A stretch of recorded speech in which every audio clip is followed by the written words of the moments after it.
Mystery movie जिसका नाम है नाइव्स आउट। मूवी की शुरुआत में हार्लन नाम के क्राइम नोवेलिस्ट का पोर्ट्रेट दिखाते हैं। हार्लन एक बहुत ही फेमस और धनवान राइटर है। उसने अपनी फैमिली के साथ मिलकर अपना 85th बर्थडे सेलिब्रेट किया था, लेकिन उसके अगले ही दिन फ्रान नाम की हाउसकीपर देखती है कि किसी ने हार्लन की गर्दन काटकर हत्या कर दी है। अब पुलिस आकर छानबीन करके इस नतीजे पर पहुंचती है कि ये कत्ल नहीं खुदकुशी है। लेकिन वहाँ पर एक प्राइवेट डिटेक्टिव आता है जिसका नाम है बेनोइट ब्लैंक। उसे किसी ने एक मोटी रकम भेजकर इस केस को इन्वेस्टिगेट करने को कहा है। पुलिस भी उसका साथ देने का फैसला करती है, लेकिन बेनोइट नहीं जानता कि उसे पैसे किसने भेजे। खैर, अब बेनोइट पुलिस के साथ मिलकर हार्लन की फैमिली के हर मेंबर से बात करता है और बातचीत में उसको पता चलता है कि हार्लन के अपने परिवार के साथ उतनी अच्छी रिलेशनशिप नहीं थी। हर कोई फिर अपना अपना वर्जन बताता है और पुलिस भी उन पर विश्वास कर लेती है। दरअसल हार्लन ने अपना बेटा, बेटी, बहू, दामाद, पोते वगैरह की गलतियां पकड़ ली थी और उन्हें वार्न भी किया था, लेकिन ये सभी लोग पुलिस को इस बारे में कुछ नहीं बताते और सिर्फ अपनी तारीफ करते हैं कि हम तो उनके साथ ऐसे रहते थे वैसे रहते थे। और ये है हार्लन का दामाद रिचर्ड। इसका एक औरत के साथ अफेयर चल रहा है और हार्लन ने उसे खुद वार्न किया था कि तुम खुद मेरी बेटी लिंडा को सच बता दो और उससे माफी मांगो,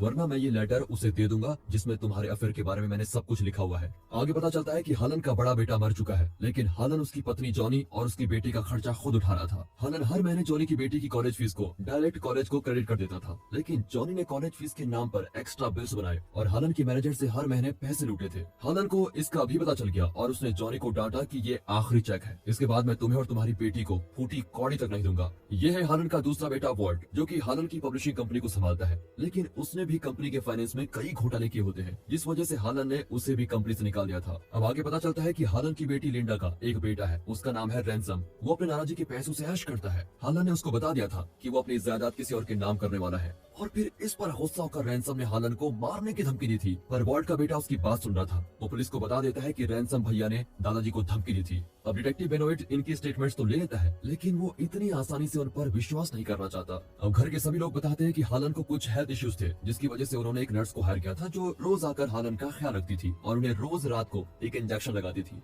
अब बेनोइट उस नर्स को बुला भेजता है और इस नर्स का नाम है मार्टा। बेनोइट कहता है कि मुझे एक बात समझ में नहीं आ रही है, इस परिवार के सभी सदस्यों को हार्लन के मरने से कोई ना कोई फायदा जरूर है, इसलिए मैं उनकी बातों पर विश्वास नहीं करना चाहता, पर मैं तुम पर विश्वास कर सकता हूँ क्योंकि तुमने बड़ी मेहनत से हार्लन की सेवा की थी और उसकी मौत से तुम्हें कोई फायदा नहीं होगा। ये कहकर वो मार्टा से कुछ सवाल जवाब पूछता है और वो हर सवाल का आधा अधूरा जवाब देती रहती है। तभी फ्लैशबैक में दिखाते हैं कि बर्थडे की रात को सोने से पहले हार्लन ने मार्टा के साथ बोर्ड गेम्स खेलने की जिद की थी। थोड़ी देर खेलकर मार्टा हार्लन को एक इंजेक्शन दे देती है जो वो रोज हार्लन को लगाया करती थी, लेकिन इंजेक्शन लगाने के बाद वो बोतल पर लिखा हुआ नाम देखकर बिल्कुल चौंक जाती है। दरअसल उसने गलती से हार्लन को मॉर्फिन इंजेक्शन दे दिया था, जो कि बहुत ही कम डोजेस देना होता है, लेकिन उसने नॉर्मल इंजेक्शन समझकर उसको ज्यादा डोज दे दिया। फिर मार्टा टेंशन में उसका एंटीडोट ढूंढती है जो वो हमेशा अपने बैग में रखा करती है, लेकिन न जाने क्यों उस दिन उसके बैग में एंटीडोट नहीं होता। वो बेचारी परेशान होकर कहती है कि अगर 10 मिनट में एंटीडोट नहीं दिया गया तो आप मर सकते हैं हार्लन, मैं अभी एम्बुलेंस को कॉल करती हूँ। लेकिन हार्लन शांत होकर कहता है कि अगर तुमने फोन किया तो सबको पता चल जाएगा कि तुमने मुझे ओवरडोज दिया है, पुलिस केस होगा और तुम्हारी पूरी जिंदगी खराब हो जाएगी। ऊपर से तुम्हारी माँ इस देश में बिना परमिट के रह रही है, उन्हें भी पुलिस नहीं छोड़ेगी। क्या तुम यही चाहती हो? मेरी बात सुनो, तुम किसी को कॉल मत करो, जैसा मैं कहता हूँ बिल्कुल वैसा ही करो। अब क्योंकि हार्लन एक क्राइम नोवेलिस्ट है और मरने से 10 मिनट पहले भी वो अपने दिमाग में एक पूरा स्क्रीन प्ले तैयार करता है और मार्टा को इंस्ट्रक्शन देता है। उसी के मुताबिक मार्टा भी काम करती है, लेकिन हार्लन की माँ जो बहुत बूढ़ी है वो मार्टा को दीवार से नीचे आते हुए देख लेती है और उसको रोककर पूछती है कि अरे बेटा रैनसम, तुम इतनी जल्दी वापस आ गए क्या? दरअसल उम्र की वजह से वो ठीक से देख नहीं पाती और मार्टा को अपना पोता रैनसम समझ बैठती है। और प्रेजेंट में आते हैं, लेकिन मार्टा ये सब कुछ सोच रही होती है। वो बेनोइट को ये कोई भी बात नहीं बताती। कुछ देर बाद वो रेस्टरूम जाना चाहती है, वहाँ वो उल्टी करने लगती है। तब हमें पता चलता है कि मार्टा को ये अजीब बीमारी है, वो जब भी झूठ बोलती है तो तुरंत उल्टी कर देती है। वैसे दोस्तों मेरा ख्याल है कि ये बीमारी सबको होनी चाहिए। झूठ बोला, उल्टी हुई और तुरंत पकड़े गए। सोचिए हमारे पॉलिटिशियंस का क्या हाल होगा, वो दिन भर उल्टी ही करते रहेंगे। खैर छोड़िए, हंसी आ गई ना आपको? चलिए कहानी में वापस आओ। अब हार्लन का फ्यूनरल का दिन आता है, लेकिन उस दिन भी रैनसम नहीं आता। लेकिन जिस दिन हार्लन की वसीयत पढ़ी जाती है उस दिन वो पहले नंबर पर आकर खड़ा हो जाता है। अब बेनोइट उससे सवाल करता है तो वो अकड़ कर कहता है मुझे तुम्हें जवाब देने की कोई जरूरत नहीं है। अब वकील आकर वसीयत पढ़ता है और वसीयत नामा सुनकर सभी एकदम सुन्न हो जाते हैं। हार्लन ने अपनी प्रॉपर्टी ना तो अपने बेटे को दी और ना ही अपनी बेटी या पोते को। उसने अपनी पूरी जायदाद और बैंक बैलेंस अपनी नर्स मार्टा के नाम कर दिया है। अब तो सभी का खून खौलता है और सब मिलकर मार्टा को ताने मारते हैं कि हमने तुम्हें परिवार का सदस्य समझा, अगर तुम मांगती तो हम तुम्हें मुंह मांगी रकम दे देते, लेकिन तुमने हमें धोखा दिया है, हमारे पापा को हमारे खिलाफ भड़काया, हम तुम्हें नहीं छोड़ेंगे। एन वक्त पर बेनोइट मार्टा को बचाकर लेके जाता है और अपनी कार में बिठा देता है, लेकिन सभी कार को ब्लॉक करके मार्टा को बाहर निकालने को कहते हैं।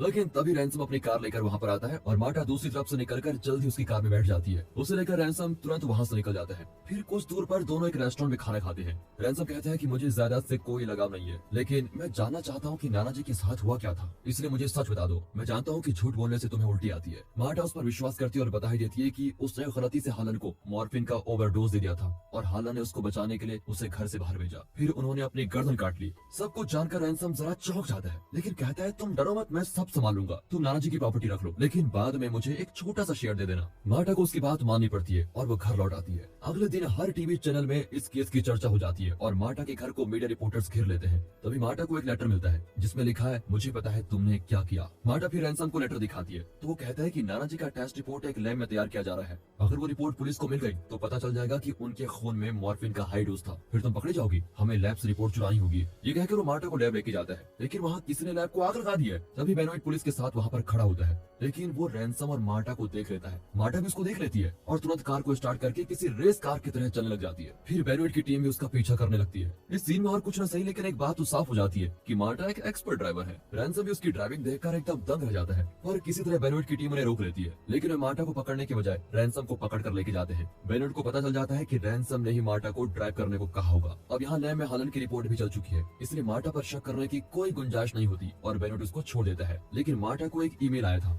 जिसमें एक एड्रेस, डेट और टाइम दिया होता है। ये किसी ब्लैकमेलर का ईमेल है और वो मार्टा को उस एड्रेस पर बुलाता है और अब बताते हैं कि पुलिस ने रैंसम को अरेस्ट क्यों किया। दरअसल बेनोइट सबसे बात कर चुका था और आखिर में वो हालन की माँ से बात करता है, पर दादी माँ बस उसको देखती रहती है और कुछ नहीं कहती। बेनोइट समझ जाता है कि वो ठीक से सुन नहीं सकती। वो दादी माँ के साथ बड़ी मेहनत करता है और तब जाकर वो कहती है कि मैंने रैंसम को दीवार से नीचे उतरते हुए देखा था, इसलिए पुलिस को शक हुआ कि शायद रैंसम ने हालन का खून किया है। अब ईमेल में दी गई तारीख पर मार्टा उस एड्रेस की ओर निकल पड़ती है और बेनोइट भी उसके साथ होता है और मार्टा उसको कुछ बताना नहीं चाहती है। वो रास्ते में गाड़ी रोक कर कहती है कि मुझे एक छोटा सा काम है। बेनोइट भी उसको जाने देता है और कहता है कि ठीक है, जल्द लौट आना, मैं यहाँ पर वेट करूंगा। अब मार्टा एक रेस्टोरेंट के अंदर घुसती है और पीछे के दरवाजे से उस एड्रेस पर पहुंच जाती है। वहाँ हालन की हाउसकीपर फरान फर्श पर पड़ी होती है। उसे मॉर्फिन का ओवरडोज दिया होता है। इतना नहीं, मार्टा को हालन की जिस मेडिकल रिपोर्ट की तलाश थी वो भी वहीं पर पड़ी होती है, लेकिन मार्टा रिपोर्ट लेकर वहाँ से नहीं भागती, बल्कि फरान को बचाने की कोशिश करती है। वो उसे ब्रीथ कराने की कोशिश करती है और खुद ही पुलिस और एम्बुलेंस को कॉल करती है। वो ऐसे एक इंसान को मरने के लिए कभी नहीं छोड़ सकती। हालांकि अगर वो पकड़ी गई तो पुलिस को यकीन हो जाएगा कि इस तरह उसने हालन को भी मार डाला होगा।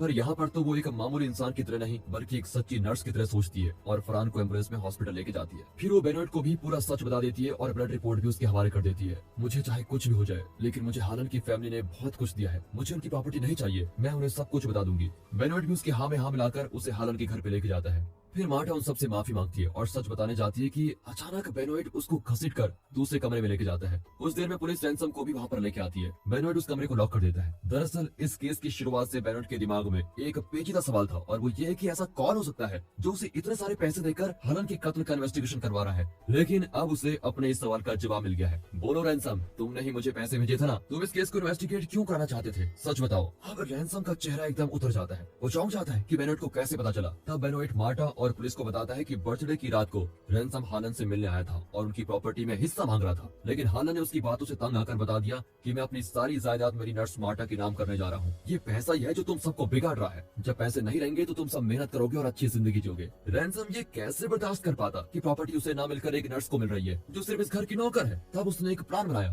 पार्टी के बाद वो अपनी कार में बाहर गया, लेकिन कुछ ही दूर पर अपनी कार रोक दी। फिर वो गेट के सीसीटीवी कैमरा एंगल से बचकर पीछे की तरफ पैदल आया और दीवार पर चढ़कर हालन के कमरे में गया। वहाँ मार्टा के बैग से उसने मॉर्फिन और नॉर्मल इंजेक्शन की बोतल निकाली। उसने लेबल एक्सचेंज कर दिया ताकि मार्टा नॉर्मल इंजेक्शन समझकर मॉर्फिन का ज्यादा डोज हालन को दे दे। रैंसम इतना शातिर था कि उसने बहुत आगे की सोची। उसने मार्टा के बैग से मॉर्फिन का एंटीडोट भी निकाल दिया ताकि अगर मार्टा को पता चल भी जाए कि उसने गलत दवा दी है तब भी वो हालन को बचा ना पाए। इतना बताकर बेनोइट मार्टा से कहता है कि हालन की मौत वाकई खुदकुशी है। मार्टा, तुम इतनी अच्छी और ट्रेन नर्स हो कि तुम कभी गलत दवा उठा ही नहीं सकती। शायद तुम्हारा ब्रेन दोनों दवाइयों के गाढ़ेपन को बखूबी पहचानता है, क्योंकि तुम हालन को ये इंजेक्शन कई 100 बार लगा चुकी हो। तुम अनजाने में भी किसी का बुरा नहीं कर सकती, ये तुम्हारा नेचर है और इसीलिए अपनी परवाह न करते हुए तुमने फरान की भी जान बचाने की कोशिश की। लेकिन रैंसम पर खून का इल्जाम जरूर लगेगा, क्योंकि उसने हालन को मरवाने के लिए इंजेक्शन लेवल को बदल डाला। अगर उसने ऐसा नहीं किया होता तो आज हालन जिंदा होते। लेकिन रैंसम ने ऐसा किया क्यों? दरअसल उसे पता चल गया था कि हालन अपनी जायदाद मार्टा को देने वाला है और वहाँ की कानून के अनुसार अगर मार्टा को जायदाद मिल भी जाती और फिर पता चलता कि उसने जायदाद के मालिक का खून किया है तो खूनी को विक्टिम की जायदाद कभी नहीं मिलती और विक्टिम की फैमिली को प्रॉपर्टी का इक्वल शेयर मिलेगा। रैंसम ये कानून बखूबी जानता था, इसलिए उसने मार्टा को खूनी ठहराने की पूरी कोशिश की थी। लेकिन शुरू में जब पुलिस ने इसे खुदकुशी बताकर केस बंद करने की कोशिश की तो रैंसम घबरा गया कि उसका प्लान तो फ्लॉप हो गया। इसीलिए इस खुदकुशी को कत्ल का केस बनाने के लिए उसने बेनोइट को इस केस में इन्वॉल्व करवाया और उसको बहुत बड़ी रकम भेजी। ठीक है, ये बात तो पता चल गई, लेकिन मार्टा को ब्लैकमेल लेटर किसने भेजा था? दरअसल हालन के फ्यूनरल वाले दिन सभी चर्च में थे और हाउसकीपर फ्रान घर पर अकेली थी। तभी रैंसम छुपकर हालन के कमरे में गया और उसने मेडिसिन लेवल को ठीक करने की कोशिश की ताकि पुलिस को शक न हो। लेकिन फरहान ने उसको देख लिया था और उसने रैंसम को एक ब्लैकमेल लेटर भेजा था, लेकिन रैंसम ने वो लेटर सीधे मार्टा को भेज दिया। उसके बाद रैंसम फ्रांस से मिलने उसी जगह पर गया और उसे मॉर्फिन का ओवरडोज देकर मार डाला। इतना ही नहीं, उसने ब्लैकमेलर की तरह मार्टा को मेल किया और उसे उसी एड्रेस पर बुलाया। इस तरह वो मार्टा को फ्रान के कत्ल में भी फंसाना चाहता था। उसे लगा कि फ्रान को मरते हुए देखकर मार्टा भाग जाएगी और पुलिस को उस पर शक हो जाएगा, लेकिन उसने बिल्कुल भी एक्सपेक्ट नहीं किया था कि मार्टा फ्रान को बचाएगी और खुद पुलिस को कॉल करेगी। रैंसम की ये कैलकुलेशन बिल्कुल गलत निकली और अब रैंसम अकड़ कर कहता है कि ये सब मैंने ही किया है, इसका तुम्हारे पास क्या सबूत है? और तभी मार्टा को हॉस्पिटल से कॉल आता है। मार्टा की बातों से पता चलता है कि फ्रान बच गई और वो हॉस्पिटल में पुलिस को अपना स्टेटमेंट दे रही है। ये सुनकर तो रैंसम को बड़ा गुस्सा आता है और वो अकड़कर मार्टा को डांटने लगता है। फिर वो जोश में आकर सच बता देता है कि हाँ, मैंने ही नाराजी का इंजेक्शन लेवल बदला था और मैंने ही फ्रान को भी ओवरडोज दिया, पर तुम होती कौन हो हमारी ज्यादा धड़कने वाली? इस तरह वो खुद सब कुछ कबूल कर लेता है। एक पुलिस ऑफिसर उसकी सारी बातें सबूत के तौर पर रिकॉर्ड करता है और तभी अचानक मार्टा रैंसम के मुंह पर उल्टी कर देती है। मतलब वो झूठ बोल रही थी। दरअसल हॉस्पिटल से कॉल आया था कि फ्रान मर चुकी है। ओह, ये बात है। पर रैंसम का मुंह खुलवाने के लिए उसने झूठ बोला था। ये जानकर तो रैंसम और आग बबूला हो जाता है और वहाँ सजाए हुए चाकुओं में से एक चाकू निकालकर सीधे मार्टा की छाती में घुसा देता है। लेकिन मार्टा तो बिल्कुल ठीक है। दरअसल ये डेकोरेशन के लिए रखा हुआ डमी नाइफ है। रैंसम का तो सर ही फिर जाता है और वो बार बार चाकू चलाता है, लेकिन मार्टा नहीं मरती। फिर क्या, पुलिस रैंसम को अरेस्ट कर लेती है। आखिर में घर के सभी सदस्य अपना बोरिया बिस्तर बांधकर घर से बाहर चले जाते हैं, क्योंकि अब घर उनका घर नहीं। बाहर जाकर वे मुड़कर बालकनी को देखते हैं जहाँ मार्टा कॉफी पी रही होती है और उसके कप पर लिखा है दिस इज माई हाउस। और इसी के साथ दोस्तों ये मूवी यहाँ पर खत्म